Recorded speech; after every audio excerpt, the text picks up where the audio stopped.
Episode number 255. It's good advice, you'd better take it, and save your fingers, she said, thinking her speech amused him. Thank you, I will, he answered in jest, and a few months later he did it in earnest. Laurie, when are you going to your grandfather?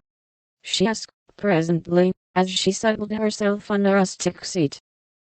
Very soon.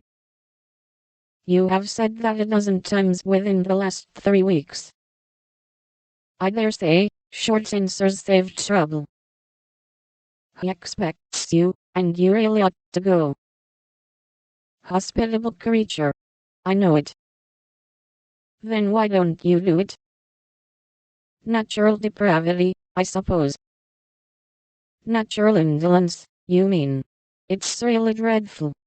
And Amy looked severe. Not so bad as it seems, for I should only plague him if I went, so I might as well stay and plague you a little longer. You can bear it better, in fact I think it agrees with you excellently. And Laurie composed himself a lounge on the broad ledge of the balustrade. Amy shook her head and opened her sketchbook with an air of resignation, but she had made up her mind to lecture that way, and in a minute she began again. What are you doing just now? Watching lizards. No. I mean, what do you intend and wish to do? Smoke a cigarette, if you allow me. How provoking you are. I don't approve of cigars, and I will only allow it on condition that you let me put you into my sketch. I need a figure. With all the pleasure in life. How will you have me, full length, or 3/4, on my head, or my heels? I should respectfully suggest a recumbent posture, then put yourself in also, and call it dolce far niente. Stay as you are, and go to sleep, if you like. I intend to work hard, said Amy in her most energetic tone. What delightful enthusiasm! And he leaned against a tall urn with an air of entire satisfaction. What would Jo say, if she saw you now?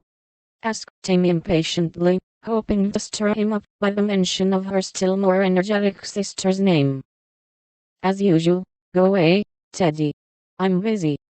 He laughed as he spoke, but the laugh was not natural, and a shade passed over his face, for the utterance of the familiar name touched the wound that was not healed yet.